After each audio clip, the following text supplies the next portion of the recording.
जब पानी निर्मल होता है ना और शांत होता है, तो उसके धरातल में क्या पता चल जाता है कि नहीं चल।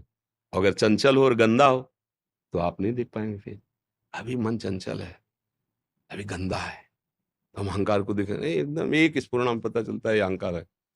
ये मन संकल्प कर रहा है, ये बुद्धि निश्चय कर रही है, ये चित्त ऐसा, इस समय काम वेदना, इस समय क्रोध है, इस समय वाणी का वेग, इस समय उदर का वेग, अलग अलग है पूरा। तभी तो सावधान, जैसे सैनिक होता ना, भारतीय सैनिक, हर समय कौन कहाँ कैसे, अगर वो जरा सा चूका तो उसी का हानि हो जाएगी, क्योंकि बाहरी वो तुम्हें बख्शेगा नहीं। तुम भले पूछने के तौर तरीके में बख्श दो, एक बार जानकारी तो करे, लेकिन वो जानकारी नहीं करे, वो जान रहा है तुम्हें देख के, पहले तुम्हें मारेगा। कि अगर हम जरा भी चूके तो ऐसे ही हमारे जो दुश्मन काम क्रोध है ना, वो सलाह नहीं लेते, वो सीधे आक्रमण करते हैं।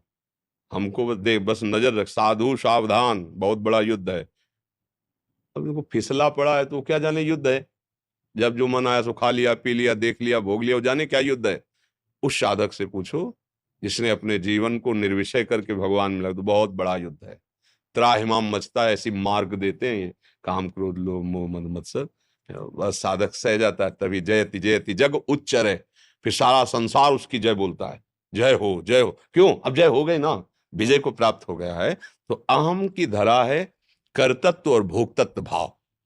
अहंकार विमूढ़ आत्मा करता हमिति मन्यते, मैंने ऐसा किया, मैं ऐसा करूंगा, मैं ऐसा कर सकता हूं।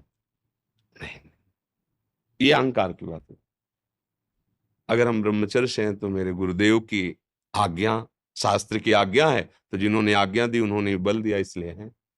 अगर हम भक्ति कर रहे हैं, मेरे भगवान कृपालु हुए, मुझे भक्त का भाव दिया, इसलिए भक्ति हो रही है। वो कृपा को देखता है, गुरु कृपा, इष्ट कृपा। वो अपना बल नहीं, जहां अपना बल दिखाई दे वही अहंकार है। बात वही है, पर वो अहंकार रहित है, ये अहंकार सहित है।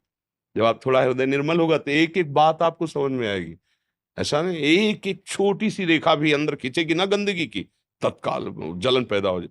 ये कैसे है, क्या खा लिया, कौन सा संग हो गया, ऐसी बात कैसे आ गई हृदय में। वो जलन बर्दाश्त नहीं होगा जब तक वो हट नहीं जाएगी। और विषय पुरुष को विषय भोग के आ रहा है, फिर भी उससे कहो तुमने पाप किया है, वो लड़ जाएगा। और साधु साधक अगर जरा सी भी रेखा खींची तो चिल्ला चिल्ला कर रोने लगेगा, मेरे अंदर गंदी बात आ गई गुरुजनों से, भगवान से, पर वो दूर करो। वो एक एक निर्मल है ना, एक एक चीज दिखाई।